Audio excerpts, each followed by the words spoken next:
Iya, eh, Assalamualaikum warahmatullahi wabarakatuh. Selamat pagi, salam sejahtera untuk kita semua.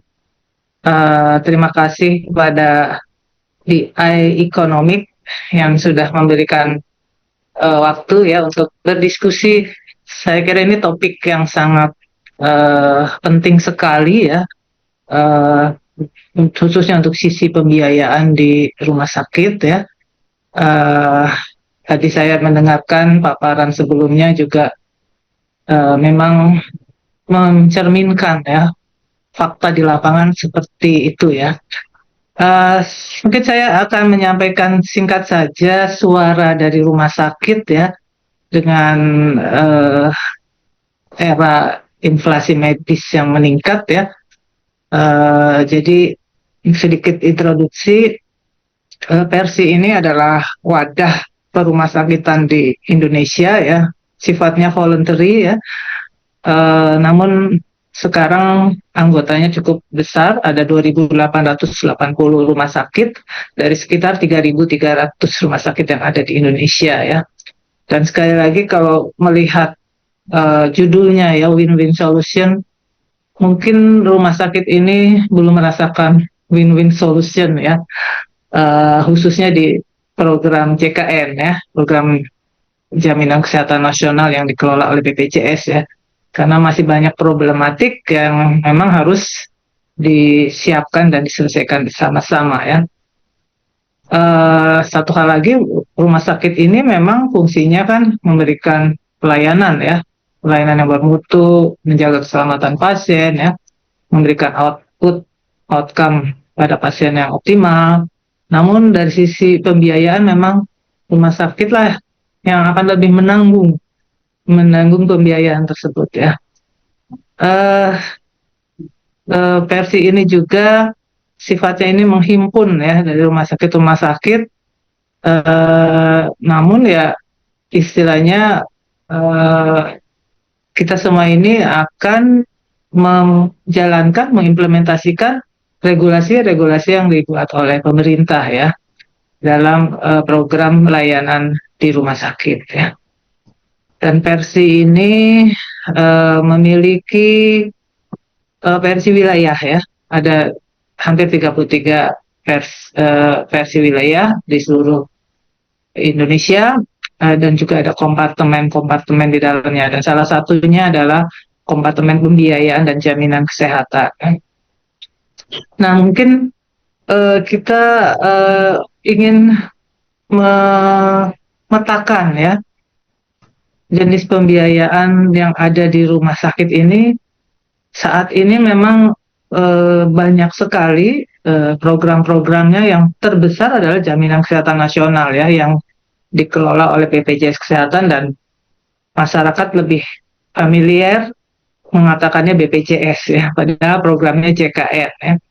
Lalu ada jaminan kecelakaan kerja, penyakit akibat kerja, ada jaminan kecelakaan lalu lintas, jasa harja, dan asuransi kesehatan swasta yang tadi mungkin disinggung ya oleh Pak Ibrahim, di mana OJK akan menerbitkan surat edaran yang isinya itu sepertinya akan lebih memanage care-kan asuransi kesehatan swasta ya, yang komersial kan lebih istilahnya di manage ya dengan prinsip-prinsip seperti medical advisory board, lalu ada perbaikan standar pelayanan maupun digitalisasi ya. Dan selain asuransi kesehatan swasta, ada perusahaan-perusahaan masih ada ya, BUMN, mereka masih menjaminkan kepada rumah sakit, dan ada juga yang out of pocket ya, yang menjadi apa ya istilahnya tantangan bagi rumah sakit. Masing-masing program ini tentunya punya kepesertaan atau pasien yang berbeda-beda, lalu benefitnya di mana kita ketahui JKN ini sangat-sangat luas ya, very very broad benefit package. Lalu ada yang lainnya juga, asuransi swasta mungkin lebih limited ya, karena eh, pesertaannya juga sedikit ya, jadi dibandingkan JKN yang ratusan juta pesertanya. Lalu mengenai pembayaran tarif ya, untuk non JKN itu bisa ada negosiasi antara rumah sakit dengan badan penyelenggara asuransinya ya. Artinya di sini rumah sakit bisa menentukan berapa resource yang dikeluarkan dan berapa menetapkan tarif, sehingga kalau dikaitkan dengan inflasi tentunya ya sedikit tidak terbebani ya. Namun untuk JKN ini tarifnya kan standar ya, di mana tarif dan iuran JKN ini juga lebih mementingkan sustainability ya, kemampuan dari dana jaminan sosial yang ada di BPJS. Tarif ini sangat rigid ya, dan rasanya baru 2 kali ada kena penyesuaian ya. Pertama 2016, lalu tahun lalu ya kalau tidak salah 2024, itu pun dengan kenaikan yang sangat-sangat tidak signifikan ya, sehingga rumah sakit pun harus berupaya menyesuaikan apa yang akan didapat dari pembayaran BPJS dengan apa yang dikeluarkan cost atau resource dari rumah sakit untuk melayani pasien sebetulnya. Yang lainnya ya sistem informasinya berbeda, pencatatan pelaporannya berbeda, ini harus dijalankan oleh rumah sakit ya. Nah, sedikit saya juga menambahkan tadi dari data Pak Ibrahim ya. Mohon maaf saya memang mengkutip dari paparan Kemenkes. Sebetulnya ada ruang-ruang yang bisa dikembangkan di Indonesia ya. Di sini adalah current health expenditure dari biaya kesehatan di Indonesia ya. Artinya ini total expenditure dikurangi capex ya, biaya kapital. Nampaknya posisi Indonesia ini memang masih di urutan yang terbawah gitu ya, di bawah lah ya. Sehingga ya untuk current health expenditure dibandingkan GDP-nya, lalu kondisi asuransi swastanya, belanja dari sisi pemerintahnya, dari sisi publik ya, dan out of pocket-nya tinggi ya. Nah ini juga bagaimana total health expenditure di Indonesia ini terus mengalami peningkatan, yang barangkali yang anomali adalah di saat pandemi COVID ya. Namun terjadi lagi penurunan ya. Dan memang public health expenditure ini sedikit lebih tinggi atau lebih tinggi daripada private health expenditure ya. Di sini memang public health expenditure ini meliputi anggaran pemerintah pusat dan daerah dan juga asuransi BPJS JKN ya. Dan kita memang kalau dilihat belanja kesehatan kita ini masih 2,9 ya tahun 2023 ya, 2,9 dari GDP. Di mana negara-negara OECD itu mereka sudah 7-8% ya. Negara tetangga kita Thailand, Malaysia juga mereka sudah di atas 4 atau 5 ya. Jadi ruang seperti inilah sebetulnya yang perlu dioptimalkan ya untuk mendapatkan status kesehatan yang lebih baik ya. Nah, saya ingin menunjukkan di sini total belanja kesehatan mungkin yang sebelah kanannya yang warna kuning ya. Ternyata lebih banyak dibelanjakan di rumah sakit ya. Ya bagi rumah sakit mungkin ini suatu yang menguntungkan ya. Tapi dari sisi sustainability ataupun ke depannya ini artinya kita masih perlu lebih giat lagi untuk upaya preventif dan promotif ya. Jadi 51% di tahun 2023 belanja kesehatan ini di rumah sakit ya. Nah, sekali lagi mungkin saya lebih banyak mengulas tentang JKN ya, karena untuk yang non JKN sebetulnya proporsinya ya, pasien yang dilayani di rumah sakit ini, di rumah sakit pemerintah mungkin 70-90% adalah peserta JKN. Sisanya yang non JKN ya, bisa asuransi swasta, bisa bayar sendiri ya. Untuk rumah sakit swasta sekitar 50-80%. Jadi memang JKN ini apa ya, pembeli terbesar ya. BPJS pembeli terbesar untuk pelayanan-pelayanan di rumah sakit yang digunakan, dimanfaatkan oleh masyarakat Indonesia ya. Nah, kenyataan inilah yang menjadi mungkin yang harus dijalankan di rumah sakit ya, di mana kembali lagi dalam kondisi saat ini, mungkin BPJS ini masih banyak sekali persoalan ya, khususnya kalau di rumah sakit ini masalah pembayaran ya. Karena saat ini penerapan regulasinya adalah ditetapkan eligibilitas untuk kepesertaan saja, bukan eligibilitas untuk penjaminan ya. Jadi banyak sekali klaim yang dianggap kurang tepat menurut BPJS di pending ya, di pending pembayarannya, sehingga rumah sakit juga akan mengalami gangguan cash flow ya. Lalu setelah dibayarkan, ada lagi audit ya, audit verifikasi. Kadang-kala ditemukan lagi apa istilahnya, klaim yang tidak layak, dan klaim tidak layak ini harus dikembalikan.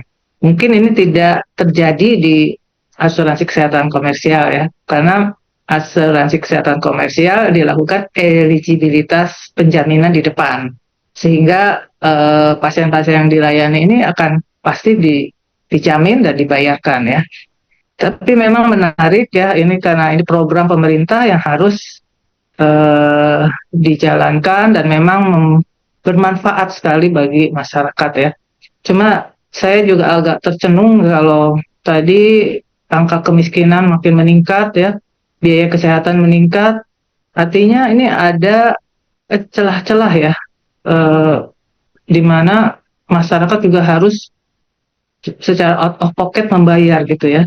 Dan inilah yang kalau tadi kita lihat memang dalam data belanja kesehatan, out of pocket tersebut terjadi penurunan ya, dari sebelum era BPJS yang mungkin 30-an atau 40%, sekarang 29% ya. Nah, memang BPJS dirasakan bermanfaat bagi masyarakat yang mungkin di below poverty ya, sehingga mereka tertolong, tidak harus membeli pelayanan ya. Nah, sedikit tentang JKN ini, kami di rumah sakit sekitar 3.125 rumah sakit ya. Maaf, FKRTL. FKRTL ini juga ada klinik utama ya, jadi mungkin sekitar 3.000-an saja ya dari rumah sakit yang bekerja sama, dan jumlahnya ini terus bertambah. Meskipun ada memang rumah sakit yang dianggap tidak memenuhi ketentuan pengklaiman sehingga mereka dianggap fraud ya, dan diberhentikan kerjasamanya ya. Nah, ini terlihat sekali bagaimana kunjungan di program JKN ya. Mohon maaf, ini juga kami dapat dari BPJS ya, versi tidak punya data ya. Dilihat di sini memang kunjungan di rumah sakit itu lebih sedikit ya dari di FKTP, yaitu puskesmas, klinik, atau dokter praktek. Namun biayanya, kalau lihat pada tabel yang di atas, biayanya ini lebih besar di rumah sakit ya, baik di rawat jalan rumah sakit maupun rawat inap ya. Nah, yang di bawah mohon maaf kurang baik, ini juga kaitannya dengan penyakit-penyakit katastrofik ya, yang tadi disampaikan Pak Ibrahim. Memang dari tahun ke tahun cenderung meningkat, khususnya pada 8 diagnosis penyakit ini ya. Yang tertinggi di jantung, kanker ya, stroke, ginjal juga. Kita mungkin dalam keseharian sudah sering melihat pasien-pasien gagal ginjal yang harus dicuci darah ya, di hemodialisa. ini makin lama makin meningkat. Juga penyakit kanker, jantung ya. Tapi ya fortunately dengan adanya BPJS mereka terlayani ya. Mungkin saat dahulu sebelum ada JKN mereka ya akhirnya meninggal ya tanpa pertolongan medis yang optimal ya. Nah, di dalam program JKN sendiri eh, sesuai dalam undang-undangnya maupun perpresnya memang menerapkan prinsip kendali mutu dan kendali biaya. Jadi artinya tetap menjaga mutu tapi juga harus secara efisien ya. Jadi ada mekanisme kontrak, ada pemilihan rumah sakit atau fasilitas kesehatan dengan credentialing, lalu ada BPJS ini punya filingnya semua ya, provider filing gitu ya.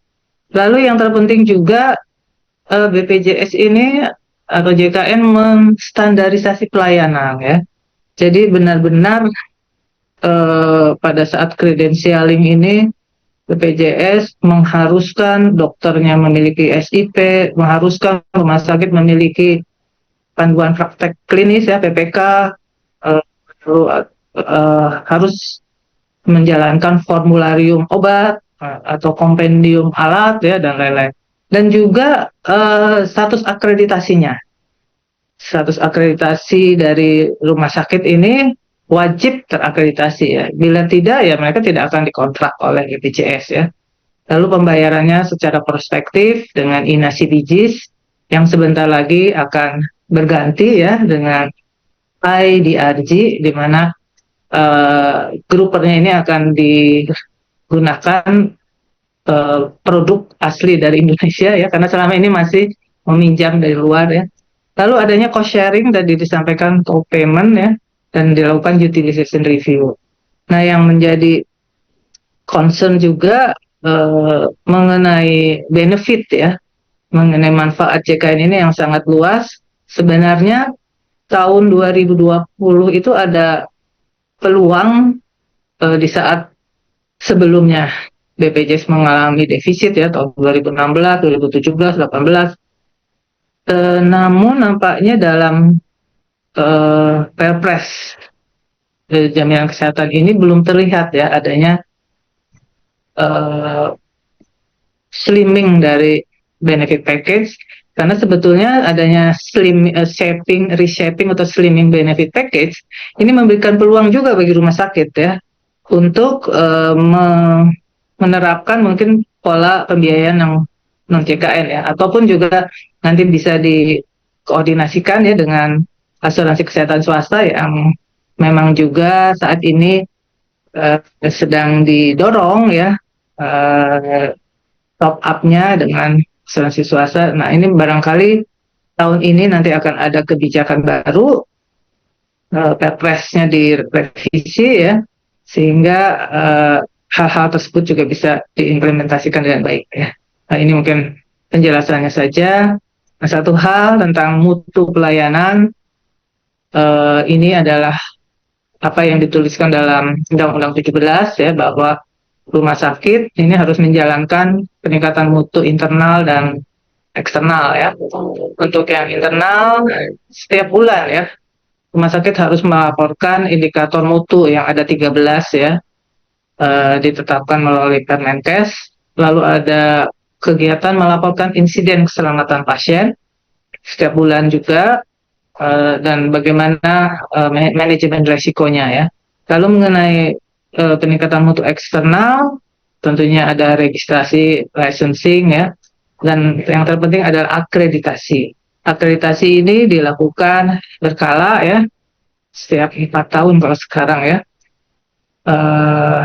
saya lupa 3 atau 4 tahun ya ini untuk menjaga mutu dari pelayanan di rumah sakit ya dan yang terpenting tentang menghadapi kondisi inflasi biaya inflasi medis ya yang kita ketahui saya kira kalau inflasi bidang kesehatan di Indonesia ini sudah sejak lama itu beberapa kali besarnya dari inflasi komoditi lain ya.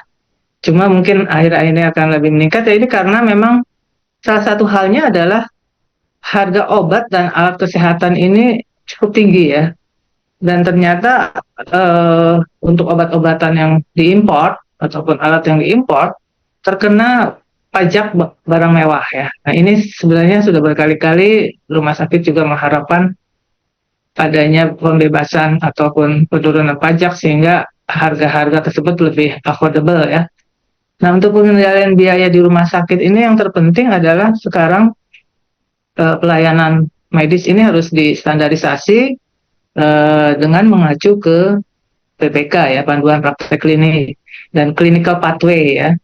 Di mana memang saat ini Kemenkes pun sudah menerbitkan pedoman nasional pelayanan kedokteran yang akan diacu oleh rumah sakit menyusun PPK dan clinical pathway ini ya.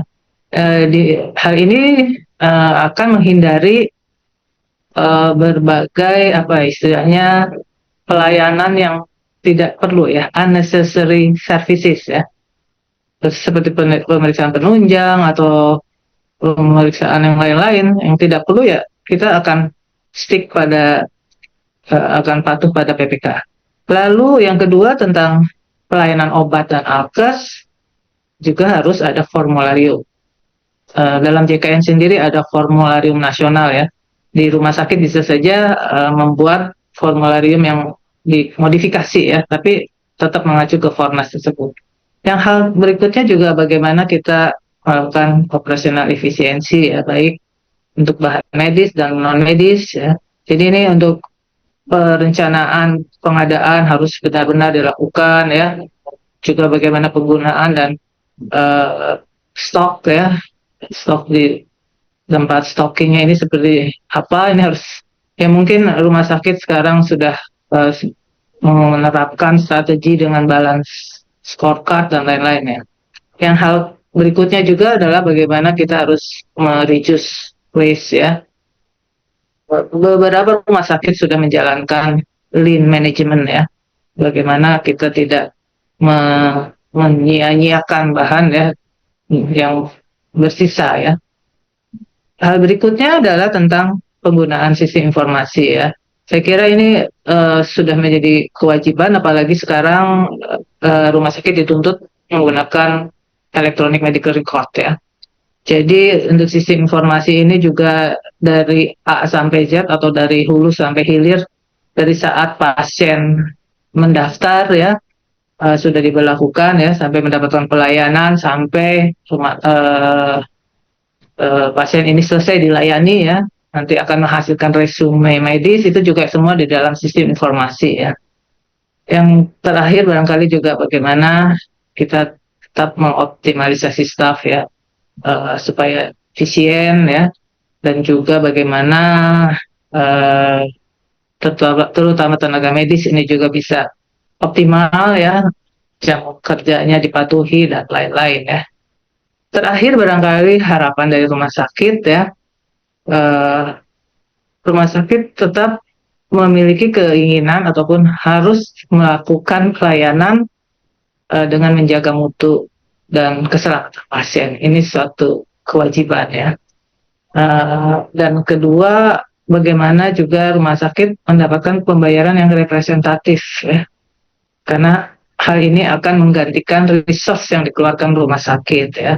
Kalau yang terjadi sekarang adalah memang rumah sakit juga perlu berakrobat atau manuver ya.